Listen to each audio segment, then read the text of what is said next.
إن الحمد لله نحمده ونستعينه ونستهديه ونتوكل عليه ونعوذ بالله من شرور أنفسنا وسيئات أعمالنا. من يهده الله فلا مضل له ومن يضلل فلا هادي له، وأشهد أن لا إله إلا الله وحده لا شريك له جل عن الشبيه والمثيل والكفء والنظير، وأشهد أن محمدا عبده ورسوله الرحمة المهداة والمنة المسداة محمد بن عبد الله شرف وعظم وكرم صاحب الجبين الأزهر والوجه الأنور، صلوات ربي وسلامه عليه وعلى آله وصحبه ومن اهتدى بهديه واستنى بسنته إلى يوم الدين.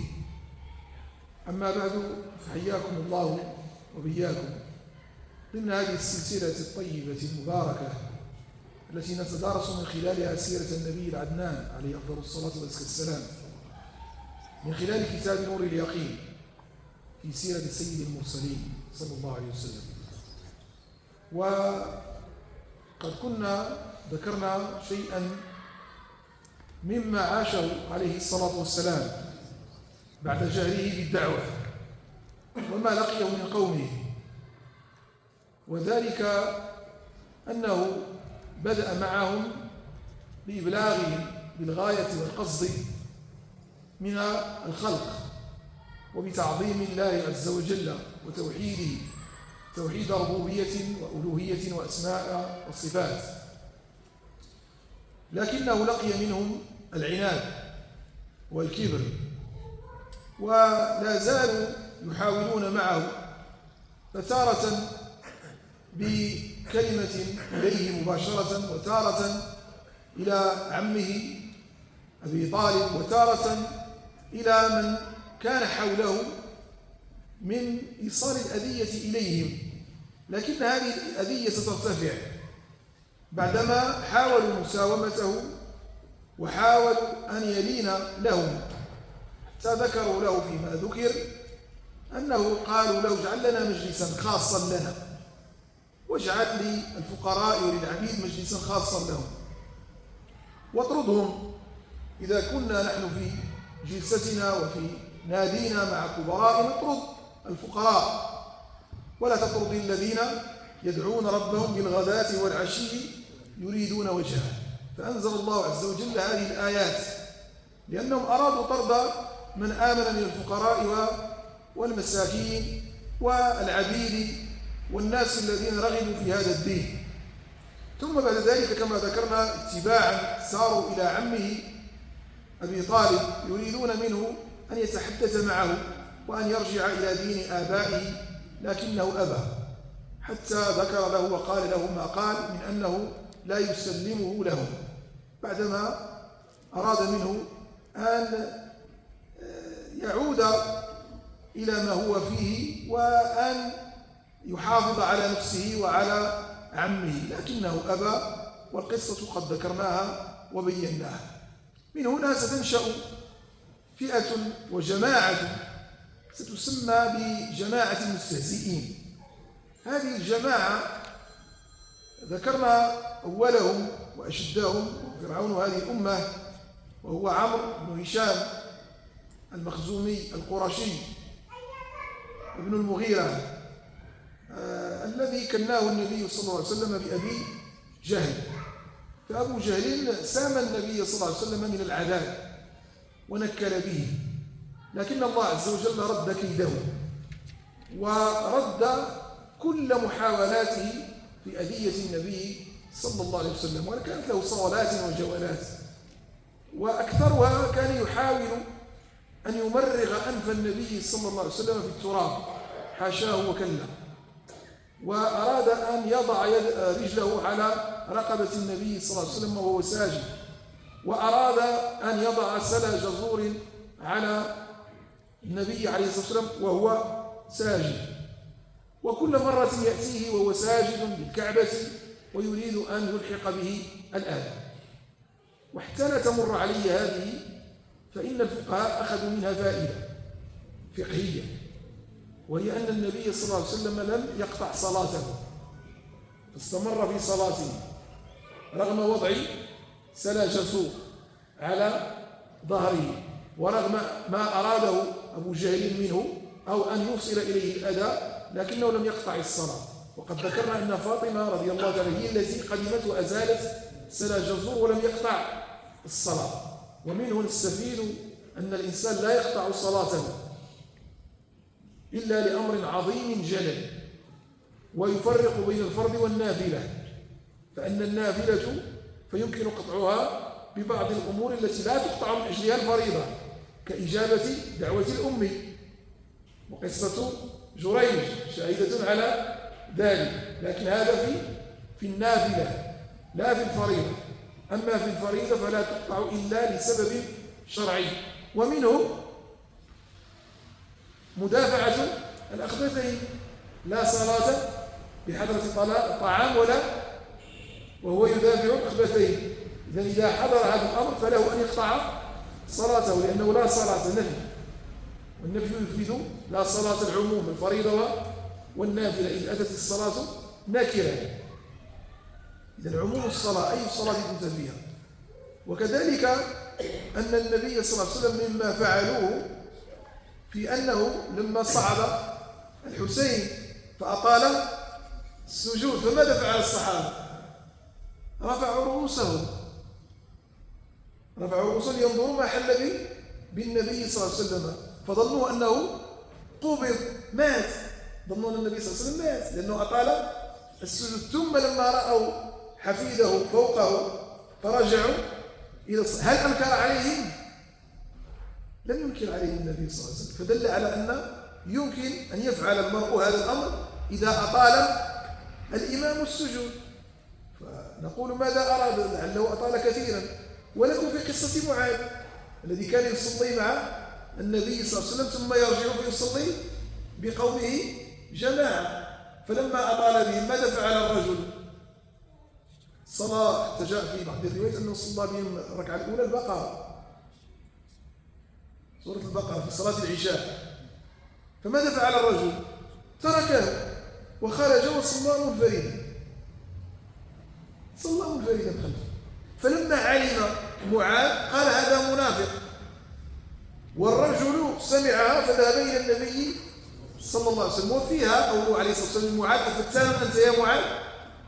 فإن صليت لنفسك فأعطي ما شئت، وإن صليت بالناس فإنهم فيهم الرجل الكبير وذو الحاجة والمريض. فهل أنكر النبي عليه الصلاة والسلام على الرجل؟ لم ينكر عليه. فدل على أنه إذا أطال الإمام ولك حاجة ملحة كدابة قد تشرب، يطيل الإمام الدابة تشرب، فلك أن تقطع الصلاة إذا أطال، لكن بالضوابط التي ذكرناها، نقرأ بهم مش نقرأ بهم باش تعقلوا عليها. البقرة وما أدراكم ما أطول سورة في القرآن، يقرأ بك تبارك ولا يقرأ لك ويطول علينا وكذا ويزيد يلقاها سبة، هو راه غادي يتفرج في الماتش ديال الكورة. إذا نفهموا ونديروا الأمور في نصابها. فدل على أن هذا الأمر جائز لكن بضوابطه كما قلنا. والنبي عليه الصلاة والسلام لم يقطع صلاته لأنه أمر لا يرتفع إلى أن نقطع الصلاة من أجله، فصبر النبي عليه الصلاة والسلام حتى أتم الصلاة. وقد وقع له أنه دعا عليهم كما قلنا: عليك بأبي جهل، عليك بعقبة بن أبي معيط، عليك بالوليد بن المغيرة، فذكرهم ودعا عليهم النبي صلى الله عليه وسلم. وقد مر بهم فتغامز القوم حوله عليه الصلاة والسلام في المرة الأولى والثانية والثالثة، كانوا يتغامزون فيما بينهم. والنبي صلى الله عليه وسلم في إحداها قال لهم: ستأتي عليكم أيام الذبح، أي القتل، ستقتلون.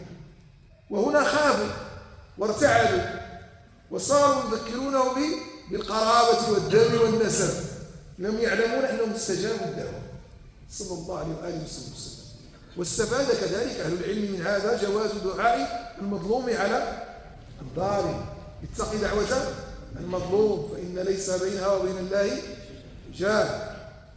تعلمون قصة في الصحيحين سعد بن أبي وقاص مع أبي سعدة، والذي اتهمه لما أرسل عمر رضي الله تعالى عنه في اشتكى أهل الكوفة لما أمره، كان أميرا ولاه عمر إمارة الكوفة، فاشتكى أهلها من أنه لا يتقن الصلاة، لا يحسن الصلاة به، فأرسل إليه عمر رضي الله تعالى عنه يتبين، فذكر له إنما يصلي بهم صلاة النبي صلى الله عليه وسلم، وهو صحابي جليل عظيم رضي الله تعالى عنه وأرضاه. فذكر فصل لعمر ما يفعله، وكل واحدة من هذه تحتاج إلى بيان وإيضاح وفقه في أن للأمير وللخليفة وللولي أن يطلب مما استأمره أن يعطيه إجابات على أسئلة تلقيها الناس أو يطرحها الناس. فذكر له أنه إنما صلى بهم كذا وكيت وكيت وكيت، فقال فهكذا سنة النبي صلى الله عليه وسلم. لكنه قدم الرجل الذي شكاه، لأنه أرسل عمر رضي الله عنه ذلك ليستقصي من الناس ويسألهم عنه، فذكروا خير بسعد بن وقاص، إلا رجل ذكر له بأنه لا يحسن القسمة بينهم ولا الولاية ولا يخرج معهم في السرية، وهنا دعا عليه سعد بن أبي وقاص، وكان من مجاب الدعوة. سعد بن أبي وقاص كان مجاب الدعوة. اللهم أطل عمره وافتنه ولا تميته حتى يفتن. وكذلك كان الأمر، حتى قال لقد أصابتني دعوة سعد، فأطال الله عز وجل في عمره حتى سقط حاجبه على عينيه، وصار يتبع النساء، ففتن بدعوة سعد له أو دعا عليه سعد بن أبي وقاص. إذن قلنا أنه هنا يتبين بجواز دعاء المظلوم على الظالم. ثم كذلك من المستهزئين من هذا الفريق وهذه الجماعة الناتنة التي عليها من الله ما تستحق، هذه الجماعة منهم عمه أبو لهب. وأبو لهب كان عم النبي عليه الصلاة والسلام، وكان يسوء العذاب، بل كان جارا له، كان جاره الأول قريبا منه. ولذلك كانت تضع زوجه حمالة الحطب، كانت تضع له الأشواك والحطب في الطريق لأبيته عليه الصلاة والسلام. وأبو لهب العم المنتظر أن يعضدك ويساندك يخذلك ويشارك في أذيتك، وظلم ذوي القربى أشد مضاضة من وقع السيف أو الحسام المهند. وكان مع زوجه والتي ذكرت بالضمير حتى لا يذكر اسمها، وامرأته حمالة الحطب، امرأته وهي أم جميل لجمال اسمها لم تذكر، أروى، قيل اسمها أروى. فكانت تضع الحطب، ولما نزلت سورة المسد خرجت وقدمت تبحث عن النبي عليه الصلاة والسلام كما جاء في بعض الروايات، فوجدت أبا بكر عند الكعبة، فقالت له أين مذمم؟ أمره عصينا ودينه قلينا، أي تركنا، لا نريد لا دينه ولا أمره الذي جاء به. وتقول له مذمم ولا تقول له محمد، أي هي تذمه. ثم قال أبو بكر هو لم يسبك ولم يلعنك، وهو صادق، لأنه إنما نزلت آيات فيها. فانصرفت والنبي عليه الصلاة والسلام بجواره فلم تره. ذكر له هذا الأمر أبو بكر رضي الله عنه، قال لقد حجب الله عز وجل حجبني عنها أن تراني، فلم تراني صلى الله عليه وآله وصحبه وسلم. وقال ألا تعجبون من أن قريشا تقول مذمم وأنا محمد صلى الله عليه وسلم، حتى إذا أرادوا سبه ابن أبي كبشة مذمم فيسبونه بغير اسمه محمد، فصرف الله عز وجل أن يسب باسمه محمد صلى الله عليه وآله وصحبه وسلم. فكان كذلك أبو لهب من المستهزئين. هكذا المؤلف رحمه الله بدأ في ذكر هذه الجماعة ممن كانوا يستهزئون بالنبي صلى الله عليه وآله وصحبه وسلم. إذا قلنا أن أبا لهب عمه، وكانوا يرمون القذارة على بابه لأنه كان جارا للنبي عليه الصلاة والسلام. وزوجه بنت حرب بن أمية أخت أبي سفيان، هي أخت أبي سفيان أو أخت أبا سفيان، فكانت كثيرا ما تسب رسول الله صلى الله عليه وسلم. ومن المستهزئين كذلك عقبة بن أبي معيط، وهذا كان كذلك من المستهزئين ومن الذين انبروا لمعاداة النبي صلى الله عليه وسلم، وكان جارا للنبي عليه الصلاة والسلام. قيل أنه كان الجار الثاني وقيل غير ذلك، جاء في بعض الروايات أنه كان جارا ثانيا للنبي عليه الصلاة والسلام، وقيل أنه كان أبعد من ذلك، لكن كان من جيران النبي صلى الله عليه وسلم. وكان يعمل معه كأبي لهب، يفعل ما يفعله أبو لهب ويقتدي بجاره في هذه الأذية. وأبي بن خلف القرشي الجمحي هذا صديق عقبة بن أبي معيط، صديق حميم له. فعقبة بن أبي معيط كان قد دعا النبي عليه الصلاة والسلام إلى طعام، والعرب من عادتها أن إذا دعت، هذا عندما كان الكرم كرم والجود جودا، كان إذا دعا قوما فالواجب أن يحضروا جميعا، فإن تخلف أحدهم ولم يعلم سبب تخلفه وكان له سببا موجبا وعذرا مقنعا في التخلف طعن في الداعي. كيف لا يأتيك فلان وقد دعوته إلى طعامك فأبى أن يأكل من طعامك؟ فلما دعا عقبة بن أبي معيط النبي صلى الله عليه وسلم إلى الطعام قال له: تشهد أن لا إله إلا الله وأني رسول الله وأجيب دعوته.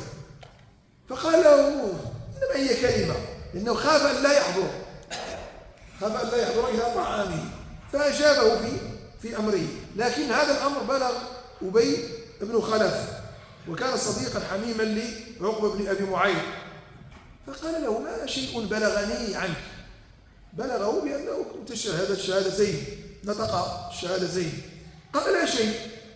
ثم قال: دخل منزلي، وذكر العلة، وهو رجل شريف يشهدون له بالشرف، فأبى أن يأكل طعامي حتى أشهد له، فاستحييت أن يخرج من بيتي ولم يطعم. هذا قلنا أنها مسبة فيه لأنه دخل إلى بيتي ولم يطعم، فشهدت له. قال أبي: وجهي من وجهك حرام، أي لا أكلمك بعد هذا اليوم إن لقيت محمدا صلى الله عليه وسلم فلم تطع عنقه وتبصق في وجهه، أي تدفن في وجهه وتلطم عينه. فلما رأى عقبة رسول الله صلى الله عليه وسلم فعل به ذلك. إذن فعل به هذا الأمر تبكيتا وتنكيلا. جاء في بعض الروايات كالسيرة الحلبية والشامية وغيرها بأن هذا البصاق رجع إلى وجهه، عوض أن يصل إلى النبي صلى الله عليه وسلم رجع إلى وجهه. ويوم يعض الظالم على يديه يقول: يا ليتني اتخذت مع الرسول سبيلا، يا ويلتى ليتني لم أتخذ فلانا خليلا، لقد ضلني عن الذكر بعد إذ جاءني وكان الشيطان للإنسان خذولا. إذن هذه الآيات نزلت في عقبة بن أبي معيط، لأنه سيتحسر ويندم يوم القيامة. وكما ذكرنا في سورة المسك نذكره هنا في هذه الآيات من سورة الفرقان: ويوم يعض الظالم، هذا وصفه الله عز وجل بأنه ظالم. عقبة بن أبي معيط على يديه يقول: يا ليتني اتخذت مع الرسول، فيه دلالة بأنه سيموت على الكفر، ولو أراد أن يطعن في الرسالة لقال: أشهد أن لا إله إلا الله وأن محمدا رسول الله، فيكذب بذلك هذه الآية فلم يفعل. وهذا فيه الدلالة على أنه موحى إليه من الله عز وجل: يا ويلتى ليتني لم أتخذ فلانا خليلا، يعني بأبي بن خلف. وفيه كذلك بشارة لأبي بأنه من أهل النار، لقد ضلني عن الذكر بعد إذ جاءني. هنا قاعدة نحفظها من خلال هذه الآية ومن خلال آيات أخرى، وهو أن العبرة بعموم اللفظ لا بخصوص السبب. معناه هذه قاعدة أصول بأن هذا الذي نتحدث عنه هو لعقبة بن أبي معيط بن خلف ولكل من عاد النبي صلى الله عليه وسلم. فلا نقول أن هذه الآية نزلت في فلان ولن تصل إلى آخر آذى النبي صلى الله عليه وسلم. فهذا صالح لكل زمان ومكان. فمن آذى النبي عليه الصلاة والسلام ميتا بالطعن في سنته والطعن في دينه وفي الإسلام والطعن في حديثه وفيما جاء من سيرته وتكذيبها ولمز بعض الأمور منها، ويوم يعض الظالم على يديه. وتجدهم أنصارا بعضهم لبعض، ينافع بعضهم عن بعض، وقد شكلوا في ذلك فرق وجماعات، فهي كذلك من جماعات المستهزئين. فكل من استهزأ وانقص بالسنة وطعن في السنة يدخل في زمرة هؤلاء القوم، جماعة المستهزئين. ولذلك العبرة بعموم اللفظ لا بخصوص السبب. ومن أشد ما صنعه ذلك الشقي برسول الله صلى الله عليه وسلم أن عقبة بن أبي معيط من أشد الأمور التي فعلها هو أنه وجد النبي صلى الله عليه وسلم يصلي في حجر الكعبة، كما قلت أنهم يقتنصون يتصيدون فرصة صلاته صلى الله عليه وسلم. وتعلمون أن الرجل إذا كان يصلي فهو يلتفت عنك مواجه إلى الكعبة، فلا يستطيعون مواجهة النبي صلى الله عليه وسلم. وإنما المواجهة دليل على القوة، وإنما عدم المواجهة والضرب من الخلف دليل على الجبن والخطر والهوان. الطعن من الخلف ليس من شيم العرب، والضرب من الخلف ليس من شيمه. فكانوا يتصيدون صلاته عليه الصلاة والسلام لأنهم لا يستطيعون مواجهته. فماذا فعل؟ مسكه من ثوبه صلى الله عليه وسلم وخنقه من ردائه. هو يصلي بحجر الكعبة، الحجر هو الحطيم أو يسمى بنصف دائرة التي هي جزء من الكعبة. هناك يصلي عليه الصلاة والسلام، لأن من صلى وسطها فكأنما صلى داخل الكعبة. فهو اغتنم واستغل هذه الفرصة هذا اللئيم، فأقبل على النبي الكريم عليه أفضل الصلاة والتسليم، فوضع ثوبه في عنقه فخنقه خنقا شديدا. فأقبل أبو بكر حتى أخذ بمنكبه، وهنا فيه دلالة أنه لم يقطع صلاته حتى قدم أبو بكر رضي الله تعالى عنه وأرضاه، ودفع عن النبي صلى الله عليه وسلم وقال: أتقتلون رجلا أن يقول ربي الله؟ ماذا يقول هذا الرجل؟ إنما يقول ربي الله، ما أخذ مال منكم ولا طلب متاعا من الدنيا ولا طلب شيئا منكم، إنما يقول ربي الله. وهذا يسمى اقتباس أو تضمين. هذا الذي في الآية من سورة غافر هذا اقتباس أو تضمين. ما معنى اقتباس أو تضمين؟ أن أبا بكر رضي الله تعالى عنه اقتبس الآية وضمنها كلامه. لما كان يقول دافع عنه قال له أخذ بمنكبه دافعه وقال: أتقتلون، أي ضمن كلامه القرآن، اقتبس من القرآن وأخذ منه. وهذا جائز في النثر لا في الشعر. احفظوا هذا، الاقتباس من القرآن جائز في النثر في الكلام، أن أتكلم ثم أدخل في كلامي آية تخدم السياق أقتبسها وأضمنها كلام. لكن في الشعر لا يجوز، في الشعر لا أدخل الآيات في الشعر. ومعلوم حتى قد ذكروا ما كان من علي رضي الله تعالى عنه، والذي أظهر مكانة أبي بكر رضي الله تعالى عنه فيما وقع للنبي عليه الصلاة والسلام. ما كان يصلي في الكعبة فقدم بعض المستهزئين فأخذوا يجرونه من ثوبه، والبعض يتلتله يجره والبعض يدفعه، فقدم أبو بكر يدافع عنه ولم يقم أحد ممن كان قد أسلم. إن في بداية الدعوة لا زال هناك خوف منهم وقلة وضعف.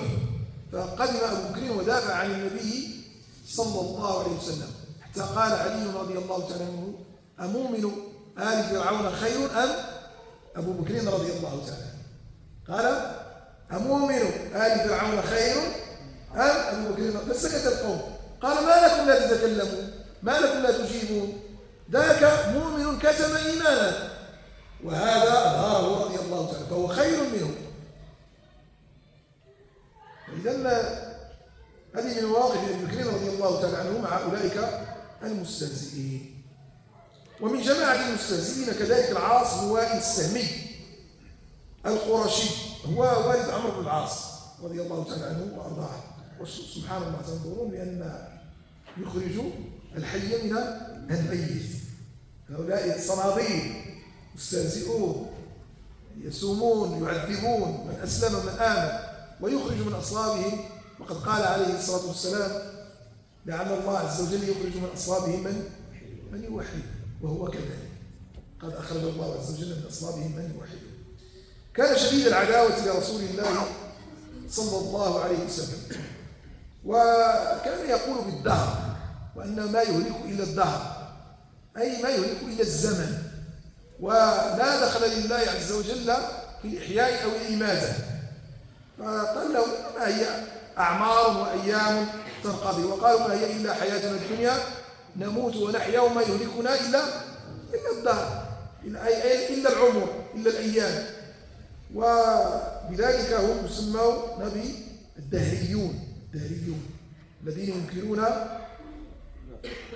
البعث وينكرون النشور وينكرون أن الله عز وجل هو القادر على ذلك. وكان عليه دين لخباب بن أرط، أحد رجال المسلمين. خباب بن أرط قلنا من أوائل من أسلم رضي الله تعالى عنه وأرضاه.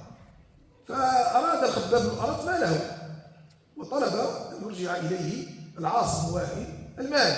فقال له العاص أليس يزعم محمد صلى الله عليه وسلم هذا الذي أنت على دينه؟ شوف استهزاء الكلام ديالك، واش هذاك اللي كنت كتآمن به ما كيزعمش بأن في الجنة الذهب والفضة والثياب والخدم وكذا. فخباب قال بلى. أليس؟ جوابه بلى. فقال بلى. جواب باش بالإجابة بالإثبات بلى، وبالإنكار إذا أراد أن يقول نعم، لأنه نفي النفي. فماذا أليس؟ هذا استفهام ونفي. فقال هنا تجاب ببلى للإثبات وللإجابة بالقبول، وعند الرفض يجاب بنعم. فقال له بلى. قال فأنظرني إلى هذا اليوم فسأوت مالا ولدا.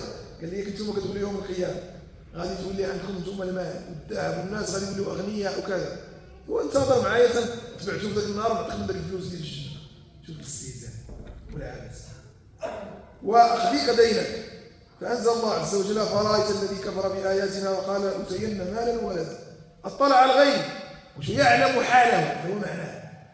الله عز وجل قال أفرأيت، وهو يعني به العاص بن وائل، وفيه بشارة له بأنه سيعذب في النار وأنه من أهل النار وهو حي، ورغم ذلك لم يأتي ليعلن إسلامه. وقال لأوتين مالا وولدا، أي ذاك الذي تريد المال والولد سأوتاه. اطلع على الغيب هل تعلم أنك أم اتخذ عند الرحمن عهدا، هل عاهدك الله عز وجل على أنك من أهل الجنة، أو اتخذت على ذلك اطلعت على الغيب؟ ثم يعده الله عز وجل قال سنكتب ما يقول ونمد له من العذاب مدا ونرثه ما يقول وياتينا فردا، أي سيأتي فردا يعذب وحده، نسأل الله السلامة والعافية. ومن جماعة المستهزئين كذلك الأسود بن عبد يغوث الزهري القرشي، هذا من أخوال رسول الله صلى الله عليه وسلم، بني زهرة هم أخواله. كان إذا رأى أصحاب النبي صلى الله عليه وسلم مقبلين يقول قد جاءكم ملوك الأرض. استهزاء هذوك الملوك اللي يدعون أنهم سيؤتون الجنة والنعيم وكذا ويصيرون ملوكا في الجنة. علاش؟ لأن الحال ديالهم كان الفقر والتقشف والقلة ولهم موعود الله عز وجل في الجنة، فيستهزئ ما هو الملوك، لأنهم كيشوفوا الثياب ديال أي ملك عند الناظر هم ثيابهم مرتب حالهم مزرية، فأي ملك هذا؟ هو يستهزئ بهم. وكان يقول لرسول الله صلى الله عليه وسلم سخرية أما كلمت اليوم من السماء أما جاء خبر، اذكر لنا خبرك، كما قال عمرو بن هشام أبو جهل في حادث الإسراء والمعراج لما لقي النبي عليه الصلاة والسلام قال له ما خبر هذه الليلة؟ ألك خبر تخبرنا عنه هذه الليلة؟ فذكر له النبي عليه الصلاة والسلام ما وقع في إسرائيل. كذلك من المستهزئين الأسود بن المطلب الأسدي، هذا ابن عم خديجة رضي الله تعالى عنها وأرضاها، كان هو وشيعته إذا مر عليهم المسلمون يتغامزون. وفيهم نزل في سورة المطففين: إن الذين أجرموا كانوا من الذين آمنوا يضحكون وإذا مروا بهم يتغامزون وإذا انقلبوا إلى أهلهم انقلبوا فكهين وإذا رأوهم قالوا إن هؤلاء لضالون. عجيب. وإذا انقلبوا إلى أهلهم، انظروا، إن الذين أجرموا وصفهم بالإجرام بل هو أكبرهم كانوا من الذين آمنوا يضحكون من المؤمنين. علاش؟ ملوك الأرض، سادة الأرض، تقشف كذا مما ذكرناه. وإذا مروا بهم، إذا مر أحد بهم قال لصاحبه الذي هو على الكفر يغمزه: ها هو الذي هو من عشيرة ومن طائفة محمد صلى الله عليه وسلم. وإذا انقلبوا إلى أهلهم انقلبوا فاكهين، يضحكون، يتفكهون بهم، يجعلون مجالسهم فكاهة عليهم إذا انقلبوا. وإذا رأوهم قالوا إن هؤلاء، إذا رأوهم قالوا إن هؤلاء لضالون. سبحان الله، هؤلاء هم الضالون، فيصفونهم بالضلال. على قول من قال: رمتني بدائها وانسلت. هي صاحبة الداء وترميني بالداء ثم تنسل لأعير أنا بالداء، فيصفهم بالضلال وهم أهل الهدى والتقى. وهذا لا شك أنه كفر، الاستهزاء بالله عز وجل وبآياته وبرسوله وبسنته صلى الله عليه وآله وصحبه وسلم. وكذلك منهم الوليد بن المغيرة. الوليد بن المغيرة عم أبو جهل، عم أبي جهل، وكان من عظماء قريش، كان من الأغنياء سعة من العيش. سمع القرآن مرة من رسول الله صلى الله عليه وسلم. قيل أنه سمع فواتح سورة فصلت، قيل في بعض الروايات.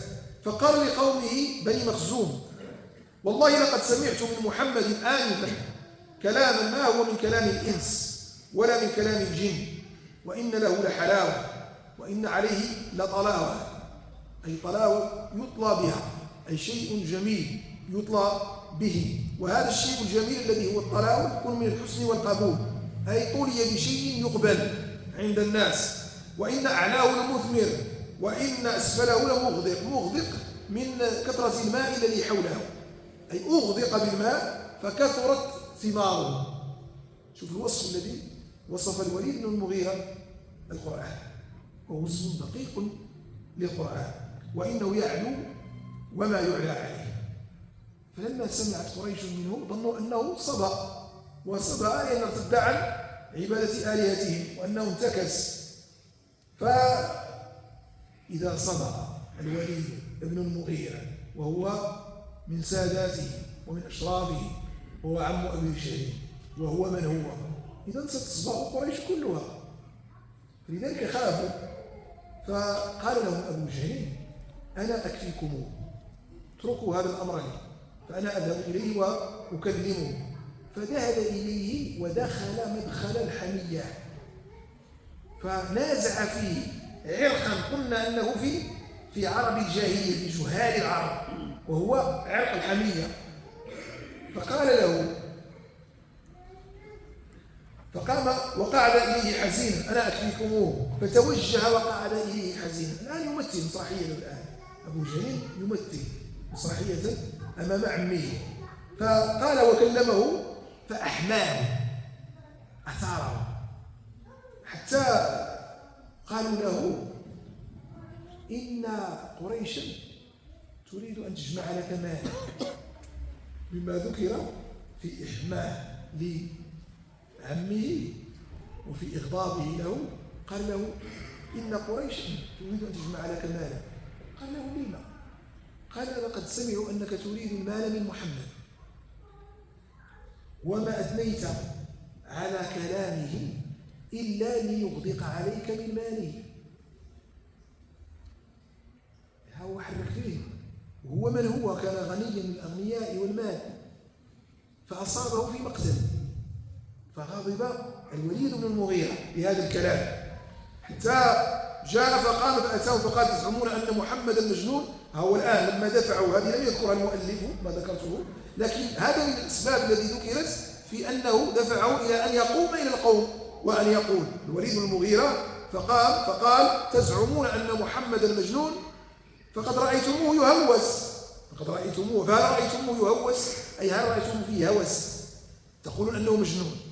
الآن كأنه يخاطبهم بالعقولهم، يقول لهم إذا أردتم تنعتوه بشيء فانعتوه بشيء مقبول، تنعتوه بشيء لا تقبله العقول ولا تطيقه الأذهان ولا تقبله منكم الناس أو العرب. تقولون أنه مجنون، فهل رأيتم فيه هوس؟ هل رأيتموه يرمي ملابسه؟ هل رأيتموه يجري في الطرقات؟ لن يقبل أحد منكم أنه مهووس أنه مجنون. وتقول إنه كاهن، فهل رأيتموه يتكهن والحال أنه يعيش معكم كل يوم؟ هل رأيتموه في داره يأتي الناس إليه ليتكهن لهم أو يزاول يمارس الكهنة؟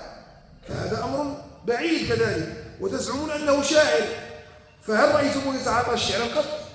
ومعلوم أن النبي عليه الصلاة والسلام لم يقل شعرا إلا في نادر، بل حتى أنه جاء في بعض المرات أنه اختلط عنده الشعر، فلما أراد أن يقول الشعر اختلط بين الرجز والصدر في الشعر، لأنه لم يكن على عادة أنه يذكر الشعر.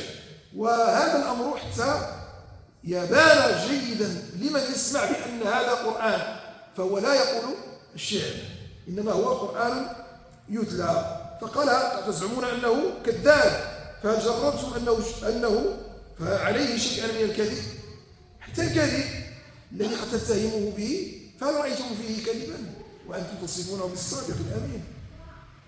وهم كل مرة يقولون اللهم لا، يؤكدون بأنه لا هو بكذاب، لا هو بكاهن، لا هو بمجنون، لا هو يتعاطى شيئا مما ذكروا له هو شاعر. فقالوا له فمن هو؟ ما هو؟ أنبئنا، أخبرنا الخبر، ماذا نقول؟ ما الشيء الذي قد تقبله العقول ونحن نريد أن نطعن فيه؟ ففكر قليلا ثم قال ما هو إلا ساحر. لماذا؟ قال أما رأيتموه يفرق بين الرجل وأهله وولده ومواليه؟ فذهب إلى أنه يفرق بين الناس، فهذا يؤمن وهذا لا يؤمن، فيكون هذا سبب في التفرقة بينهم. بل وجدنا أن منهم من يتزوج ومنهم من زوجته تدخل الإسلام أو هو يدخل، ويكون بذلك تفرقة بينه وبينها فيفرق بينهم. فهذا كلامه يفرق بين الأزواج، يفرق بين الأسر، إذن ما يمكن أن يقال فيه. فقال هو ساحر، واستدل لهذا الأمر بالتفرقة.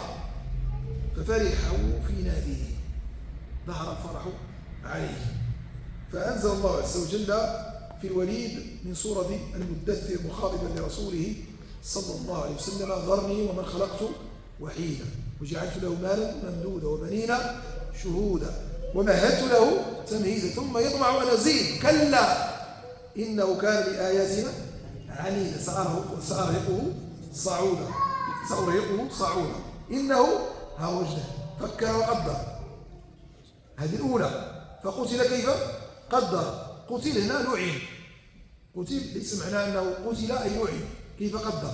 ثم قتل كيف قدر، لعن كيف قدر، لأنه فكر طويلا في هذا الأمر. ثم نظر، ثم عبس وبصر، ثم أدبر واستكبر. شوفوا، ثم عبس وبصر. بصر هي ظهر السواد على وجهه، وقطب حاجبيه، هذا هو البصور. فقال عبس وبصر، ثم أدبر واستكبر. ثم لما فكر فقال إن هذا إلا سحر يؤثر، أي أنه هذا سحر معروف وهذا فعل السحرة.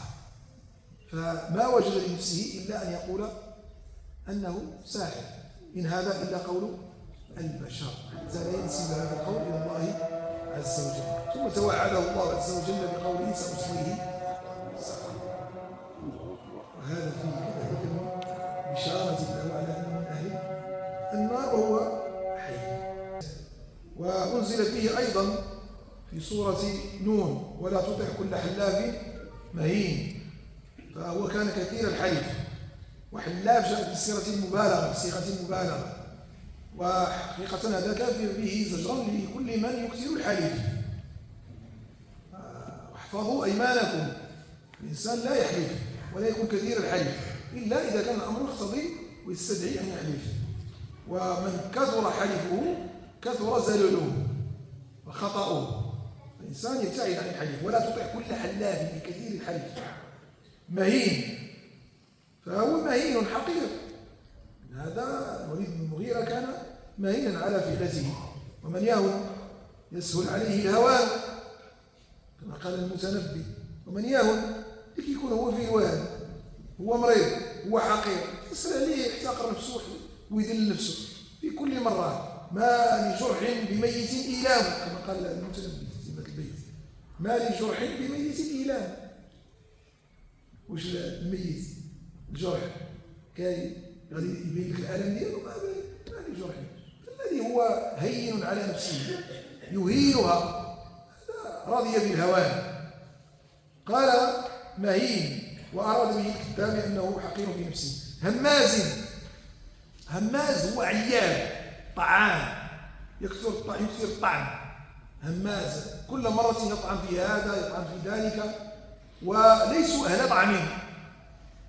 والآن هناك فرقة من الهمازين للعلماء ولأهل الفضل والخير، فأولئك همازون طعانوا في العلماء وأهل العلم. فهذا هماز أي يعيد يكثر من الطعن والعيب. مشاء بنميم، وكلها جاءت مشاء صيغة مبالغة، أي كثير المشي بالنميمة بنقل الأحاديث بين الناس، ينقل كلام هذا وهذا. والنمام النميمة هو نقل الكلام بين الناس، يأتي إليك فيأخذ كلامك وينقله إلى الآخر، ثم يأخذ كلام الآخر وينقله إلى الآخر، وهذا هو النميمة. وهناك الغيبة، وهو ذكرك أخاك بما يكره، هذه الغيبة. وإن كان فيه تذكر فيه شيئا يكرهه، وإن كان فيه قد يكون قصيرا، لكن لا يرضى أن يسمى به وأن يقال له القصير، فهذا غيبة اغتبته. وقد أشارت عائشة رضي الله تعالى عنها إلى صفية هكذا، قالت هكذا هي كانت قصيرة: لقد قلت كلمة لو مزجت بماء البحر لمزجته. فالإنسان لا يفعل هذا الأمر. وهناك الأعلى من النميمة ومن الغيبة الذي هو البهتان، والبهتان هو ذكره بما ليس فيه، تبهته، أي أنك تذكر شيئا ليس فيه البتان فتصفه به، فهذا بهتان. ثم قال ينقل الأحاديث الإفساد بين الناس: مناع للخير معتد أثيم، عتل غليظ جاف في طبعه وفي عشرته. بعد ذلك زنيم دعي لا أصل له، هو الزنيم دخيل لا أصل له، دعي لا ينسب إلى وصوله، أن كان ذا مال وبنين فيفتخر بماله وكثرة عياله. إذا تتلى عليه آياتنا قال أساطير الأولين سنسمه على الخرطوم. نسمه أي سنجعلها علامة على الخرطوم. الخرطوم هنا هو الأنف، والعلامة على الأنف هذه دلالة على التنقيص.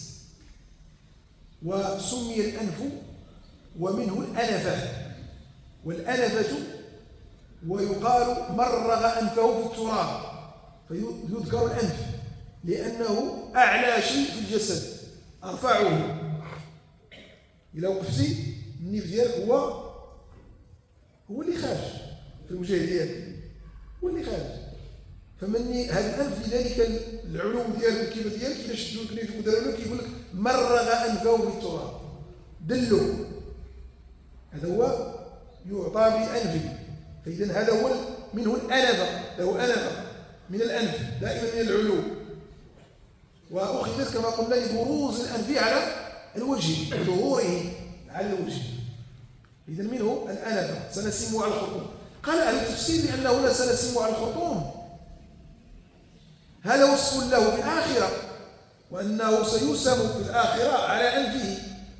وقيل أن هذا حدث له في بدر، إنه هو لم يمت في بدر، وأنه أصيب في بدر في أنفه فوسم في أنفه، وكلاهما وقع. الأولى والثانية واقعة بإذن الله، لأنه سيوسم يوم القيامة كناية له عن الإذلال والتحقير. ثم ذكر من المستهزئين النضر بن الحارث العبدري من بني عبد الدار بن قصي، كان إذا جلس رسول الله صلى الله عليه وسلم مجلسا للناس يحدثهم ويذكرهم ما أصابوا من قبلهم.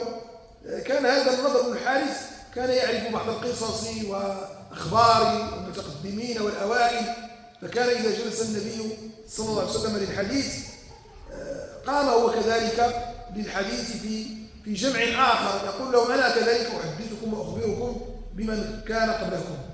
وكل هؤلاء انتقم الله منهم، كما قال تعالى في سورة الحجر: إنا كفيناك المستهزئين أليس الله بكاف عبده. وقد كفى الله عز وجل نبيه صلى الله عليه وسلم أولئك الذين كانوا يستهزئون. وقد وضع الله جل ذكره الوعد في سورة الماضية: إنا كفيناك المستهزئين، وهو الله عز وجل سيكفيه المستهزئين بعد ذلك. أتى أمر الله فلا تستعجلوه، جاء في صيغة الماضي وهو سيأتي، فقد يأتي الشيء والأمر في صيغة الماضي وهو لم يحدث بعد، فيكون بذلك إخبارا لما سيقع بصيغة أو بصورة الماضي. وهلاك هذه الفئة كانت بعد الهجرة، فمنهم من قتل، ذكر هنا من قتل كأبي جهل، وذكر من مات بشيء كالنضر بن الحارث وعقبة بن أبي معيط. ومنهم من ابتلى، هؤلاء قتلوا. ومنهم من ابتلاه الله عز وجل بأمراض شديدة فهلك منها كأبي لهب والعاص بن وائل والوليد بن المغيرة. منهم من أصابته الأكلة، ومنهم من أصابته بعض الداء في جسده، ومنهم من نخر نخرا حتى صار جسده يتآكل لأنهم لا يطيقون دفنه ولا القرب منه لأنه أصيب بمرض عدوى. وهكذا الله عز وجل انتقم من أولئك الذين كانوا يستهزئون من النبي صلى الله عليه وآله وصحبه وسلم. إذن هذه طائفة مما ذكره المؤلف رحمه الله محمد الخضري بك في ذكره الإيذاء، لينتقل بعد ذلك إلى إسلام حمزة رضي الله تعالى عنه وأرضاه في حادثة عظيمة وفي موقف جليل وحدث أثر في المسلمين وفي تقوي شوكة الإسلام. كان كذلك إسلام حمزة رضي الله تعالى عنه، نتركه إن شاء الله تعالى إلى وقته وإلى حينه. وهؤلاء القوم مشركون عجيب أمرهم، تجتمع لهم كل هذه الدلائل والبراهين والآيات الناطقة المتكلمة ولا يؤمنون، ولا زالوا يستهزئون بالحق. وكذلك الأمر، فلكل زمان مستهزئون، ولكل مكان طاعنون في الحق. فالواجب على من رام الحق أن يصبر على الحق، حتى أنه مما ذكر في معاوية رضي الله تعالى عنه وأرضاه، وأنا سبحان الله أتكلم الآن ويقع في خلل وفي ذهني ما كان من معاوية لما كان خليفة. فقدم إليه أعرابي، وأراد هذا الأعرابي شيئا من معاوية رضي الله تعالى عنه، وهو ساعتها أمير المؤمنين. فقال له معاوية يريد أن يمازحه، فقال له: من أين الرجل؟ قال: من اليمن، أي من اليمن. قال: من سبأ، من قوم سبأ، من قوم سبأ. فقال الرجل أومأ برأسه، فقال معاوية يريد أن يضحك معه، قال: بئس القوم قومك. قال: لما يا أمير المؤمنين؟ قال: إذ قالوا ربنا عجل لنا قطنا قبل يوم الحساب. شوف ايش قال لي معاوية رضي الله عنه: قطنا أي نصيبنا، عجل لنا نصيبنا الآن، أرادوا العذاب الآن. فقال له بئس القوم قومك. شوف هذا الكلام الذي جاء من معاوية رضي الله تعالى عنه إليه في بيان أن أولئك القوم الذين طعنوا في الحق وأبوه بل أرادوا نصيبا من العذاب الآن، تعجيل العذاب لهم، قالوا ربنا عجل لنا قطنا قبل يوم الحساب. فهل يقول عاقل بهذا؟ أنتم تسمعون الحق وتعرفونه وتعلمونه، ثم تأتون بعد ذلك وتخالفون وتعادون وتطعنوا فيه. فكذلك هؤلاء الذين استهزأوا بالنبي صلى الله عليه وسلم وبالدعوة، فهم أرادوا الاستهزاء وأرادوا العذاب. ثم الرجل هذا الأعرابي لم يترك الأمر يمر هكذا، فقال لمعاوية، قال وأنت بئس القوم قومك. والأعرابي ما سالش ما ردوش عليه. قال له معاوية ولما؟ قالوا إذ قالوا اللهم إن كان هذا هو الحق من عندك فأمطر علينا حجارة من السماء ويتنا بعذاب أليم. اللي بئس القوم قوم يقولون لنبيهم هذا. ووجه استدلال الأعرابي هو أنه قال له الأعرابي قال له لو قالوا اللهم إن كان هذا هو الحق من عندك فهدنا إليه. هم يقرون بالحق، يقولون أنه الحق، اللهم إن كان هذا هو الحق. كي يقول لك إذا كان هذا هو الحق ما بغيناش فأمطر علينا حجارة. إذا كان هذا هو الحق ما باغينش هو الحق. قال لي قوم سباء هم ينكرون ولكن أرادوا نصيبا من عذابهم معجلا، أما هذا فيقرون بالحق وأرادوا العذاب. فسكت معاوية. وهؤلاء هم الأعراب الأجلال الذين عاشوا مع النبي صلى الله عليه وسلم في بداية الدعوة. لكن ولله الحمد والمنة ستأتي بعد ذلك أيام عظيمة يبزغ فيها نجم الإسلام ويعلو هلاله، نكون بذلك أيام فخر وذخر للإسلام والمسلمين، وكذلك الحال في كل زمان ومكان. اللهم اجعلنا من الموفقين، واجعلنا من الذين يسمعون القول فيتبعون أحسنه، وصلى الله وسلم على سيدنا محمد وعلى آله